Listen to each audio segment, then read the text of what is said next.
하나님 말씀입니다. 구약 성경 에스라 7장 10절입니다. 구약 성경 717쪽 에스라 7장 10절 한 절 말씀입니다. 말씀을 다 함께 읽겠습니다. 에스라가 여호와의 율법을 연구하여 준행하며 율례와 규례를 이스라엘에게 가르치기로 결심하였었더라. 아멘. 한 주 동안 우리 주님 안에서 평안하셨습니까? 우리 앞뒤 좌우를 한번 얼굴 한번 쳐다보실래요? 오늘 11시 예배에 누구 오셨는지 보시고요. 눈인사라도 하시면 좋겠습니다. 이곳에 우리 주님이 함께 계시는 줄 믿습니다. 우리 성도님들의 심령의 가정에 또 두고 오신 교회에도 이 시간에, 가정에도 이 시간에 하나님이 함께 하시는 줄 믿습니다. 영적으로 보면 우리나라만큼 복을 받은 나라가 없습니다. 이 세계사에 참 드물게 선교사님이 들어오기 전에 이렇게 번역된 성경이 있었고 또 세례 교인이 있었고 교회가 있었던 나라는 우리 대한민국이 유일합니다. 그래서 영적으로 우리는 큰 복을 받은 거예요. 또 이 번역 성경책도 얼마나 많은지 모릅니다. 이수정이 번역한 이래로 수많은 번역 성경책들이 있습니다. 기독교 서점에 가보면 정말 산더미처럼 성경이 진열되어 있는 것을 볼 수 있어요. 그런데 풍요 속에 빈곤이라고 하잖아요. 홍수가 나면은 마실 물이 없다고 하잖아요. 이렇게 성경이 많고 하나님께 복을 받은 민족인데 예전처럼 성경을 읽지 않는 것 같아요. 예전처럼 성경을 사랑하지 않는 것 같아요. 예수전도단이라는 선교단체를 설립한 로렌 커닝햄이 열방을 변화시키는 하나님의 책을 썼어요. 이 책에서 이렇게 말합니다. 하나님 말씀을 잃어버리는 방법은 다양하지만 그 결과는 언제나 비참하다. 그러나 하나님의 책을 다시 발견하는 나라는 언제나 복을 받는다. 역사를 통해 명백히 알 수 있는 것은 민족이 성경을 읽고 살아있는 말씀을 적용할 때 나라가 바뀐다는 것이다. 이분의 말을 우리가 조금은 귀를 기울여야 돼요. 왜냐하면 로렌 커닝햄은 전 세계 모든 나라를 다 방문한 사람이에요. 전 세계를 방문해서 그 나라의 역사, 문화, 모든 것을 관찰하고 내린 결론이 무엇이냐? 성경을 읽고 그 진리를 실천할 때 나라가 복을 받고 성경을 읽지 않는 나라, 성경을 잃어버린 나라는 망한다는 것이에요. 좋은 신뢰가 영국입니다. 19세기는 영국의 시대입니다. 영국은 해가 지지 않는다고 했습니다. 그만큼 강한 나라였습니다. 당시의 지도자가 빅토리아 여왕이었지 않습니까? 한 왕이 영국을 방문하여서 여왕에게 물었대요. 한때는 식량 작업도 어려웠던 가난한 나라 영국이 어떻게 이렇게 강대국이 되었습니까? 그때 빅토리아 여왕이 답을 했습니다. 영국 국민이 성경을 사랑하고 성경대로 살려고 힘쓴 것 외에 다른 비결이 없습니다. 온 국민이 성경을 사랑하고 성경을 읽고 성경 말씀대로 삶을 살았을 때에 가난을 극복하고 대영 제국을 건설할 수 있었다라고 했습니다. 지금은 영국이 어떨까요? 지금은 영국의 이혼율, 문맹률 참 높다고 합니다. 자살, 약물 중독, 폭력 문제가 갈수록 심각하다고 합니다. 물론 여러 가지 이유가 있겠지만 가장 근본적인 이유는 영국의 그리스도인들 중에 한 달에 한 번이라도 교회 나가는 사람은 11%밖에 안 된대요. 영국 국민이 성경을 읽지 않는다는 말이에요. 말씀을 듣지 않는다면 영국 국민이 하나님의 말씀을 잃어버렸기 때문에 오늘 영국에 걷잡을 수 없는 많은 사회적인 문제들이 일어나고 있습니다. 성경을 읽고 그 진리를 실천할 때 나라가 복을 받고, 성경을 읽지 않는 나라, 성경을 잃어버린 나라는 망한다라는 이 진리를 뼈저리게 느낀 깨달은 사람이 있어요. 에스라입니다. 오늘 7장 1절을 보시면은 이 일 후에, 이 일은 1차 바벨론 포로 귀환을 말합니다. 1차 바벨론 포로 귀환 후에 바사왕 아닥사스다가 왕위에 있을 때에 에스라라 하는 자가 있으니라. 이 에스라는 주전 458년 이스라엘의 2차 포로 귀환할 때의 인도자였어요. 그래서 7장 6절에 보면 이 에스라가 바벨론에서 올라왔으니 라고 하는 거예요. 여기 7장은 2차 포로 귀환을 지금 말씀하는 겁니다. 에스라, 이름의 뜻은 하나님께서 도우셨다라입니다. 하나님께서 도우셨다라는 이름의 뜻을 가진 에스라, 그는 누구일까요? 먼저는 5절을 끝에 보면 에스라는 대제사장 아론의 16대 손이었다라고 합니다. 신방을 가보면요, 간혹 우리 성도님들 가정에도 족보가 있는 걸 봐요. 지난 주간에도 한 가정을 신방했는데 그 집에 족보가 5권이 있더라고요. 족보가 있다는 건 뭐예요? 그 가문에 대한 자부심이 있다는 거잖아요. 또 뼈대가 있는 집안이다라는 것을 나타내지 않습니까? 이 에스라는 과거에 이스라엘의 대제사장들을 배출한 가문의 후손이었다는 거예요.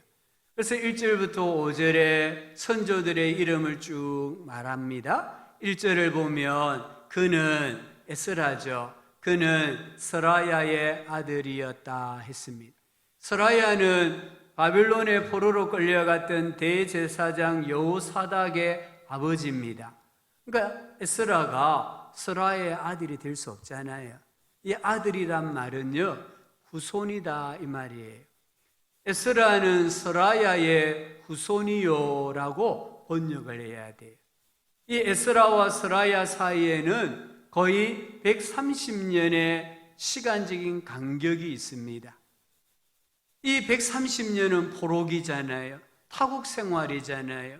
성전도 없고 성전 제사도 없고 토라, 율법도 없는 영적 암흑기입니다. 이 영적 암흑기에서 대제사장 가문의 전통을 지켜오고 여호와의 신앙을 계승해 온다는 것은 정말 힘든 일이에요. 그런데 에스라의 집안은 신앙을 계승해 왔다 이 말이잖아요. 우리가 지난 시간에 살펴보았습니다마는 1차 포로 귀환할 때에 레위인의 숫자가 341명이라고 했잖아요. 반면에 제사장들의 숫자는 약 4,200명이거든요. 이 암흑기 시대에 레위인들은 신앙을 잃어버렸단 말이에요. 여호와 신앙을 계승하지 못하고 열정을 잃어버린 거예요.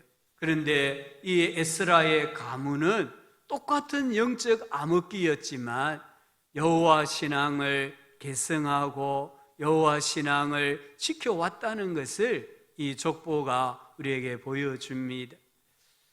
우리가 일제시대에 36년 동안 지배당했잖아요. 그때 우리는 우리 역사, 우리 말, 우리 문화를 지키기가 얼마나 힘들었습니까? 일본이 강제로 창씨 개명하게 하고 신사 참배 강요하게 하고 또 역사를 날조하여서 교회의 신앙, 심지어 일제시대는요, 우리가 종말론적인 찬송도 부르지 못하게 했어요.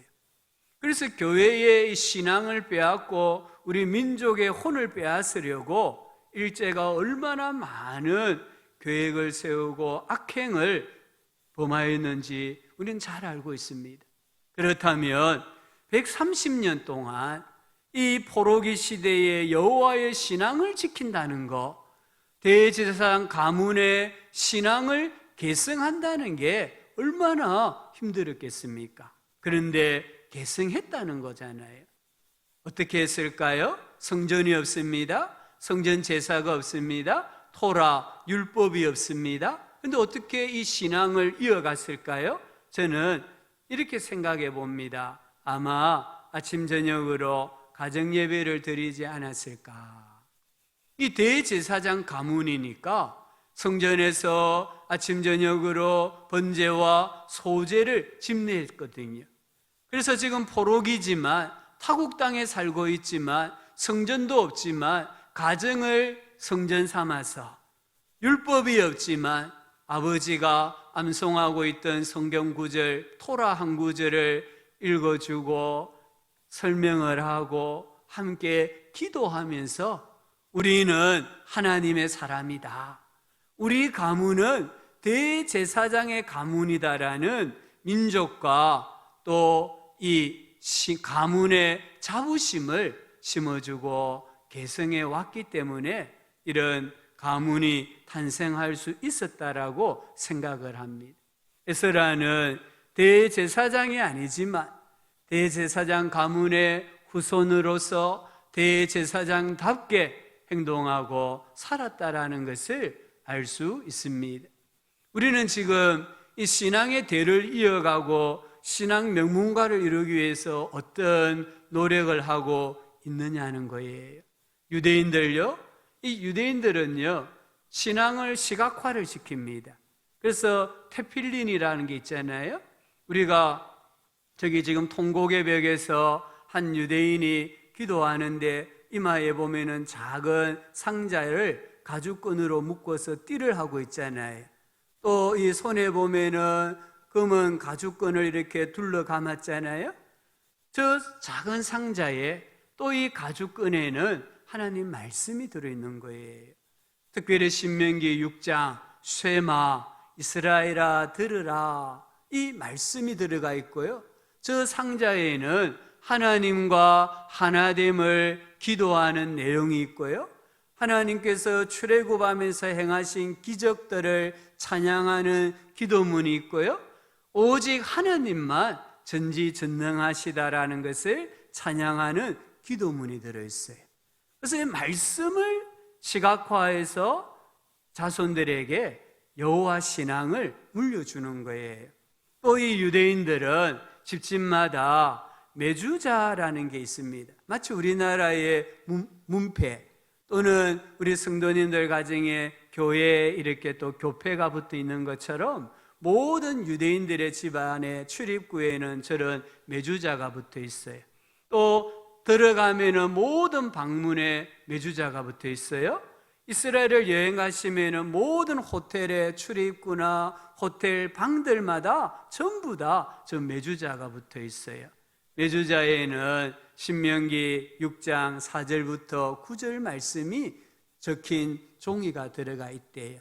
그리고 저기 보면은 이렇게 히브리 알파벳 쉰이라는 글자가 새겨져 있어요. 저 글자는 하나님의 이름을 상징한다고 해요. 이 이스라엘 백성들은 집에 들어가면서 그 매주자를 만지고 키스를 해요.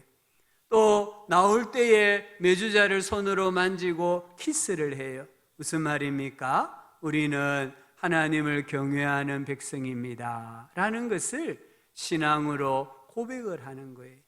그래서 이 유대인들은 여호와 신앙을 자녀들에게, 다음 세대들에게 물려주고 있습니다. 이 성당을 다니는 분들 중에 간혹 어떤 분은 묵주를 돌려요. 걸어가면서 또는 차를 타고 갈 때에 뭘 암송하는지는 모르지만 옹알옹알하고 묵주 하나 돌리고 또 돌리고 그렇게 해요. 그렇게 하면서까지라도 자기 신앙을 지키려고 하는 거예요. 오늘 우리들은 뭐 테필린, 매주자, 묵주 이런 거 아무 필요 없어요. 그럼 우리는 어떻게 자녀들에게 신앙을 물려주고 우리 가정을 신앙 명문가로 만들 수 있겠습니까? 우리 믿음의 부모님들은요, 우리 자녀들에게 좋은 정신적 유산을 물려주셔야 돼. 올바른 삶의 태도를 물려주고요. 또 우리 자녀들에게 정말 좋은 가족 문화를 물려주셔야 돼. 동시에 좋은 영적 유산을 물려주셔야 돼요. 우리 인생의 주인이 누구십니까? 하나님이잖아요. 우리 자녀들에게 인생의 주인이신 하나님과 관계를 맺는 일에 우선순위를 두게 하는 삶, 이 영적 유산을 물려주셔야 돼. 그게 예배고 기도고 구제고 섬김이잖아요. 하나님 사랑, 이웃 사랑의 영적 유산을 자녀들에게 물려주면 우리 집안이 신앙의 명문가가 되고 우리 집안에서 에스라와 같이 하나님의 손에 붙들려서 살아가는 지도자가 나올 수 있습니다. 이런 신앙의 명문가를 꿈꾸시는 우리 모든 성도님들 되시기를 주의 이름으로 축복합니다. 이 에스라는 누굽니까? 6절을 보니까 6절 끝에 보면 하나님께서 주신 모세의 율법에 익숙한 자라고 했습니다.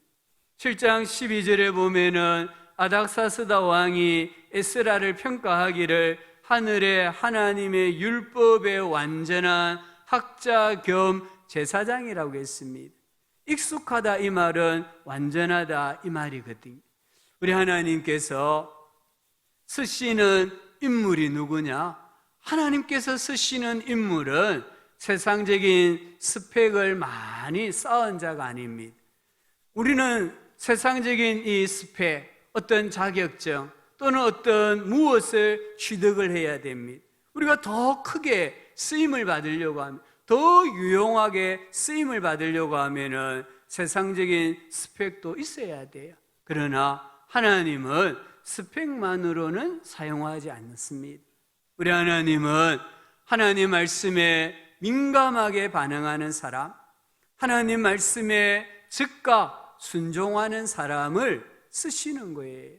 이 원리는 모든 세대에 동일합니다. 제가 오래전에 말씀을 드린 것 같은데요, 우리 교회 집사님 아들이 이제 외국계 해운회사에 지원을 했어요. 근데 그 회사는요, 스카이 출신만 뽑는 회사예요. 지금까지 한 번도 비스카이 출신을 뽑은 적이 없는 회사였어요.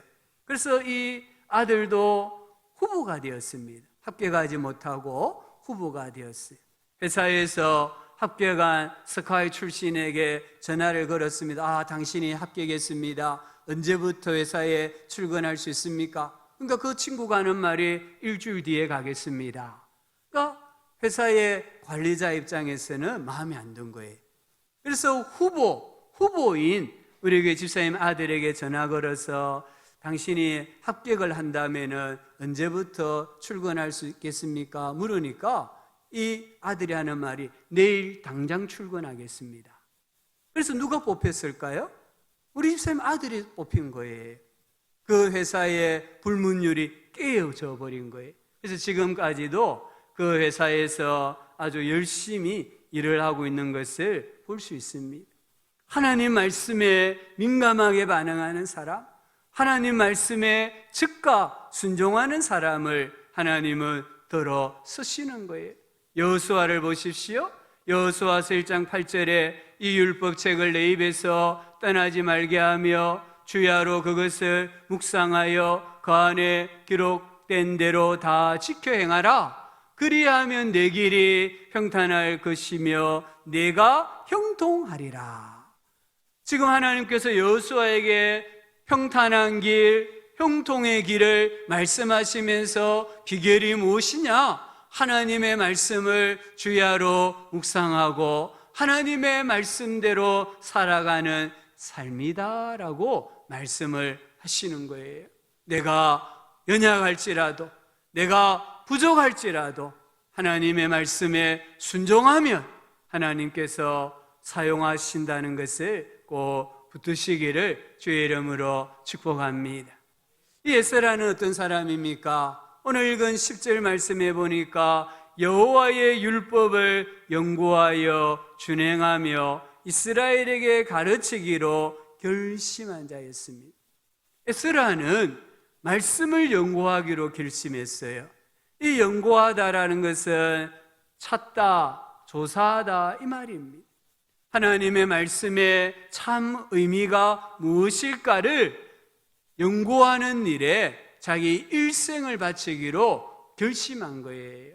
지금이야 컴퓨터도 있잖아요.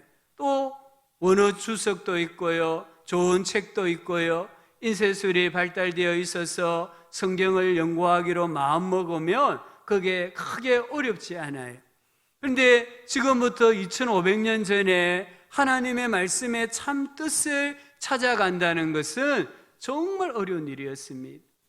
성전이 파괴되었고 또 토라, 율법이 없는데 어떻게 이 하나님 말씀이, 이 말씀이 진짜 하나님의 말씀인가를 찾아간다는 것은 힘들어요. 우리가 신학교에 가면은 사본학이라는 학문을 배워요. 지금 세상에 이 성경의 원본은 존재하지 않습니다. 근데 수많은 조각조각 기록된 문서들이 존재해요. 그걸 사본이라고 해요. 이 사본들 가운데서 어떤 게 진짜 하나님의 말씀인가, 어떤 사본이 원본에 가까운가를 체계적으로 학문하는 것을 사본학이라고 해요. 에스라 시대는 이런 것도 없었잖아요. 그래서 얼마나 힘이 들었겠습니까? 그 일에 자기의 일생을 바치기로 한 것이잖아요.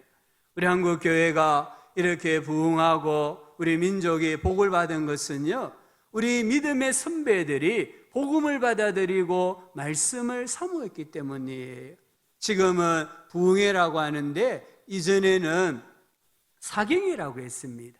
부흥회는 뭔가 좀 사람의 마음을, 감정을 건드리고 뭔가 자꾸 표적과 기사, 병고침이 일어나는 것을 쫓아가는 경향이 있는데요, 우리 믿음의 선배들은 사경회, 정말 말씀을 풀어주는 집회에 참여한 거예요. 그래서 7일부터 한 보름 동안 사경회를 하면은 먹을 거 준비해 가서 그 교회당에서 잠을 자면서 하나님 말씀을 집중적으로 배운 거예요. 그러다가 1905년 평양 대부흥 운동이 일어났고요. 그 당시에 1900년 초에 백만 구령 운동, 그때 우리나라의 인구의 1% 미만이 기독교인이었는데 이 기독교가 우리가 100만을 10%를 하나님께로 인도하자, 이런 전도 운동이 일어난 것을 볼 수 있습니다. 말씀에 집중하니까, 말씀을 연구하니까 부흥에 대한 갈망이 생기는 거예요. 두 번째, 에스라는 말씀을 준행하기로 결심을 했습니다. 이게 준행하다는 것은 행동하다는 것입니다. 말씀에서 깨달은 것을 행동하고 말씀이 요구하는 삶으로 자기를 변화시켰다, 바꾸어 갔다 이 말입니다. 우리가 말씀을 배우는 목적이 무엇입니까? 말씀대로 살기 위해서입니다. 우리가 말씀대로 더 잘 살기 위해서 더 하나님의 말씀을 연구를 하고 공부를 하는 거예요. 에스라는 말씀을 가르치겠다고 결심했습니다. 여기 가르치다라는 것은 훈련시키다 이 말입니다. 에스라 자신이 먼저 말씀을 연구하고 말씀대로 살아본 삶의 결과를 가지고 이스라엘 자손들에게 가르쳐서 하나님의 사랑받는 민족으로, 백성으로 변화시키겠다라는 결심을 가졌습니다. 이 에스라의 결심은 한마디로 말하면 말씀의 비전입니다.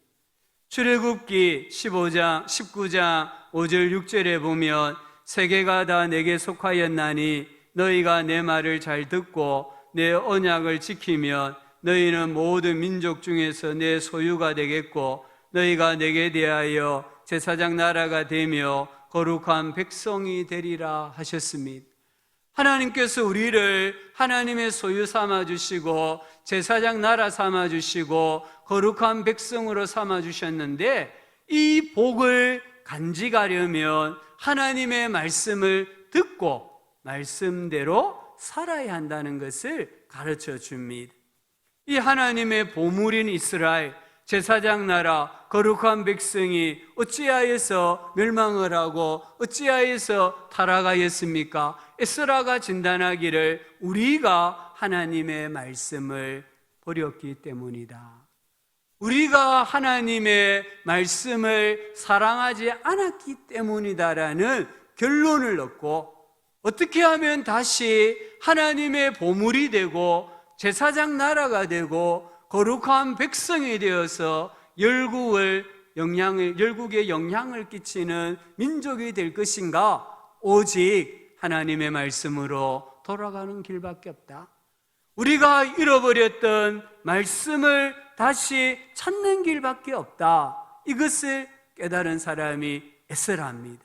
그래서 자신이 말씀에 연구하는 일, 말씀에 준행하는 일을 살고 백성들을 가르침으로 이스라엘 자손들에게 영적인 영향력, 영적 파도를 일으키기를 원했던 것을 보여줘요. 성경에서 답을 찾은 에스라의 삶은 어땠을까요? 6절 한번 보시기 바랍니다. 여기 7장 6절 중간 부분에 보면은 그의 하나님 여호와의 도우심을 입음으로 왕에게 고하는 것은 다 받는 자이더니, 이 말씀의 의미가 무엇일까요? 7장 28절을 보면 28절 중간 부분에 내 하나님 여호와의 손이 내 위에 있으므로 내가 힘을 얻어 라고 합니다. 여기 6절에 여호와의 도우심을 입는다, 이 말은 하나님께서 손을 내 인생 위에 올려놓는다 이 말이에요. 하나님의 창조의 손, 하나님의 전능하신 손, 하나님의 치료의 손이 내 인생 위에 놓여진다는 거예요. 이 말 무슨 말입니까? 하나님이 은혜를 베푸시고 계속하여서 성공하게 하신다, 이 말씀입니다. 그래서 에스라가 왕에게 구하는 것은 다 받게 하셨다라고 말씀해요. 이런 비전을 가지고 예루살렘으로 올라가서 신앙개혁과 사회개혁을 일으킨 최초의 영적 대각성 운동을 주도한 하나님의 사람이 되었습니다. 이 에스라의 비전을 공유한 인물들이 역사에 몇 사람 있습니다. 먼저는 노르웨이를 바꾼 한스 닐센 헤우게라는 사람이에요. 이 노르웨이는 원래 바이킹 민족이었잖아요. 이 배를 타고 약한 부족이나 마을을 침략해서 약탈해서 하루 먹고 사는 그런 민족인데, 이 노르웨이를 오늘날 세계 최부유국으로 만든 인물이 누구냐? 헤우게라는 인물입니다. 그 당시 노르웨이가 얼마나 가난했느냐 하면요, 나무 껍질을 벗겨와서 빵으로 만들어 먹었대요. 굶어 죽은 사람이 길거리에 헌했다고 해요. 이때에 헤우게는 우리 민족의 모든 문제를 해결할 수 있는 비결이 성경에 있다라는 사실을 깨닫고 1796년부터 1804년 사이에 모든 마을을 방문하면서 가정가정에 성경책을 보급했다고 합니다. 나라 전체를 제자와 삼기 위해서, 민족의 복음화를 위해서 하나님의 말씀의 씨앗을 뿌렸다는 거예요. 이 헤우게는 평생에 10,000마일을 걷거나 스키를 타고 다니면서 마을마다 가정가정마다 성경을 전했다고 합니다. 노르웨이 국민들은 노르웨이의 부와 자유의 기초를 세운 헤우게를 하나님이 노르웨이에 보내신 선물이다라고 불러요. 한 사람이 한 나라, 한 민족을 변화시킨 거잖아요. 우리나라가 가장 암울했던 시대가 일제강점기였습니다. 그때에 민족의 소망을 불어넣어주고 교회의 부흥을 일으켰던 목사님이 길선주 목사님이세요. 이분은 원래 장로님이셨잖아요.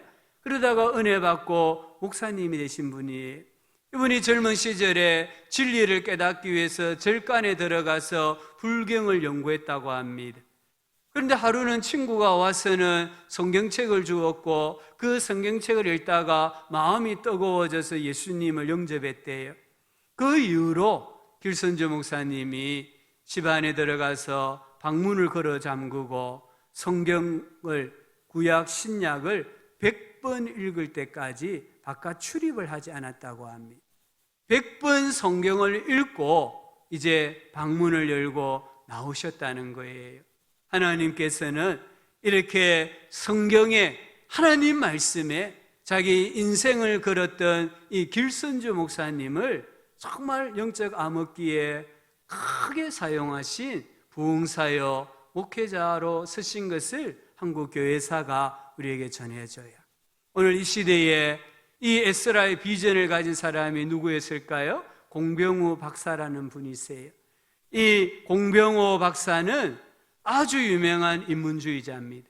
이분은 평생을 소크라테스, 플라톤, 아리스토텔레스의 작품을 연구하면서 우리 인간이 당면한 문제의 해답을 찾으려고 하신 분이세요. 그런데 아무리 연구해도 속 시원하게 답을 얻을 수 없었습니다.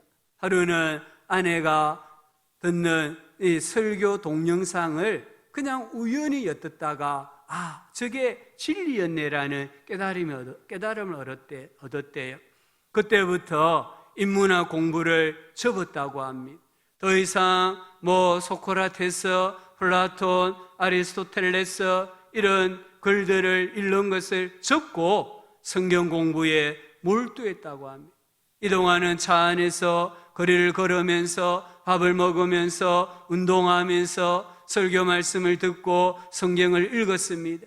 그리고 깨달은 진리를 책으로 냈습니다. 그 책이 바로 공병호의 성경 공부라는 책이에요. 이 책을 우리 성도님들이 구입하셔서 한번 꼭 읽어보세요. 영적으로 큰 유익을 얻을 수 있습니다. 이 공병호 박사가 왜 성경을 공부하게 되었을까요? 그가 이렇게 말했습니다. 세상 경험과 공부가 더해지면 질수록 결국은 하나님과의 관계를 정상화하는 일 없이 인생에서 진정한 행복이나 기쁨을 취하기 어렵다라는 결론을 얻었기 때문입니다. 이분이 고대 그리스 철학자의 작품을 공부하면 공부할수록 행복이나 기쁨이 찾아온 것이 아니라는 거죠. 오직 하나님과의 올바른 관계에서만 인생의 진정한 행복과 기쁨을 얻을 수 있다라는 영적 깨달음, 결론이 있었기 때문에 성경 공부에 몰두를 했다고 합니다. 그러면서 이렇게 덧붙입니다. 예수를 믿는다는 것은 잘 먹고 잘 사는 차원이 아닙니다. 한 집안에 영원히 썩지 않는 소금을 제공하는 일입니다. 예수를 믿는다는 것은 인생의 수준을 한 단계 끌어올리는 일입니다. 성경은 어떻게 살아야 할지 절대적인 기준을 제공합니다. 이것은 하버드 대학이나 예일 대학을 간다고 알 수 있는 게 아닙니다. 어떻게 해야 할지, 어떻게 살아야 할지 절대적인 기준을 제공하는 것은 하나님 말씀, 성경뿐입니다. 아멘. 우리가 어떻게 살아야 할지 변하지 않는 진리, 변하지 않는 원리를 제공하는 것은 하나님의 말씀, 성경밖에 없습니다. 하나님은 지금도 에스라의 비전을 가진 사람을 찾고 계십니다. 하나님 말씀을 연구하고 준행하며 사람들에게 가르치기를 소망하는 사람을 찾아 그 사람을 쓰시는 거예요. 성경 속에 답이 있습니다. 우리 계시록 1장 3절에 이 예언의 말씀을 읽는 자와 듣는 자와 그 가운데에 기록한 것을 지키는 자가 복이 있나니 때가 가까움이라고 하셨잖아요. 이 계시록에는 7개의 복이라는 구절이 나오는데요, 첫 번째가 말씀의 복입니다. 말씀을 읽는 자, 듣는 자, 지키는 자가 복이 있다라고 하신 겁니다. 하나님의 말씀을 사랑하는 자가 받는 복이 무엇일까요? 첫째는 구원의 복입니다. 디모데후서 3장 15절에 성경은 너희 너로 하여금 그리스도 예수 안에 있는 믿음으로 말미암아 구원에 이르는 지혜가 있게 하느니라. 아멘. 우리가 많은 교양서적 또 좋은 책들을 읽으셔야 됩니다. 그러나 나로 하여금 구원에 이르게 하는 길을 가르쳐주는 책은 성경, 하나님 말씀밖에 없습니다. 두 번째는 지혜의 복을 주세요. 시편 119편 98절에 주의 계명들이 항상 나와 함께하므로, 그것들이 말씀이잖아요. 그것들이 나를 원수보다 노인보다 스승보다 지혜롭게 하나이다 라고 말씀하고 있습니다. 말씀을 사랑하는 자에게는 하나님께서 우리의 원수의 지혜를 능가하는 하나님의 지혜를 부어 주십니다. 세 번째는 변화의 복입니다. 베드로전서 1장 23절에 너희가 거듭난 것은 썩어질 씨로 된 것이 아니요 썩지 아니할 씨로 된 것이니 살아있고 항상 있는 하나님의 말씀으로 되었느니라. 여기 말씀을 씨앗이라고 했습니다. 씨앗에는 생명이 있고 씨앗에는 변화하는 힘이 있어요. 하나님의 말씀이 씨앗이기 때문에 말씀이 한 개인이나 가정이나 나라와 민족에 뿌려지면 반드시 거기에는 변화의 역사가 있고 생명의 역사가 있다라고 말씀하고 계십니다. 우리나라가 이렇게 잘 살게 된 원인이 어디 있습니까? 말씀의 씨앗이 삼천리 방방곡곡에 뿌려졌기 때문이잖아요. 오늘날 유럽이 저렇게 아름다운 나라, 잘 사는 나라가 된 것은 한 사람 때문입니다. 종교개혁을 일으켰던 마틴 루터가 비텐베르크 성에서 갇혀 있으면서 라틴어 성경을 독일어 성경으로 번역했기 때문이에요. 최초에 이 성경을 번역했거든요. 그래서 독일어로 된 성경이 인쇄술이 발달함으로 온 유럽에 퍼진 거예요. 온 유럽에 하나님 말씀의 씨앗이 심겨졌기 때문에 유럽이 이렇게 아름답고 잘 사는 나라가 된 것이에요. 네 번째는 평안의 복을 받습니다. 시편 119편 165절에 주의 법을 사랑하는 자에게는 큰 평안이 있으니 그들에게 장애물이 없으리이다. 큰 평안의 복입니다. 하나 더 살펴보면 위로의 복을 받습니다. 시편 119편 50절, 이 말씀은 나의 고난 중에 위로라. 주의 말씀이 나를 살리셨음이니이다. 우리가 고난 당할 때 하나님 은혜 받아요. 내가 고난 당할 때 시편을 읽어보세요. 고난 당할 때 욥기를 읽어보세요. 내가 거기에 있다는 걸 알 수 있어요. 그래서 고난 당할 때 시편과 욥기를 읽으면서 하나님 은혜를 받고 은혜 받으면은 고난을 이겨낼 수 있는 영적인 힘이 생긴다는 것을 우리가 경험하면서 알 수 있지 않습니까? 이와 같은 복을 언제까지 주실까요? 출애굽기 20장 6절을 보니까 나를 사랑하고 내 계명을 지키는 자에게는 천대까지 은혜를 베푸시느니라. 천대까지란 말은 영원토록 이 말입니다. 모든 문제의 답은 성경에 있습니다. 내 인생의 문제에 대한 답이 성경에 있습니다. 성경에서 답을 찾으셔야 됩니다. 우리 모두 말씀의 비전을 가지시기를 축복합니다. 하나님 말씀을 사랑하고 읽고 묵상하고 삶에 적용하는 부모가 되시기를 축복합니다. 그리고 자녀들에게 내가 깨달은 하나님의 말씀을 잘 가르치심으로 이 자녀들이 신앙을 이어가고 이 자녀들이 우리 가문의 에스라와 같은 인물이 되고 열국에 영향력을 끼치는 하나님의 사람으로 쓰임받는 그런 축복의 역사가 우리 교회에, 우리 성도님들의 가정과 가문에 있기를 축복합니다. 그리함으로 전능자 하나님의 손길이 교회 위에, 가정 위에, 특별히 우리 성도님들의 자녀들의 인생 위에 올려지는 은혜, 축복이 있기를 예수님의 이름으로 축원합니다.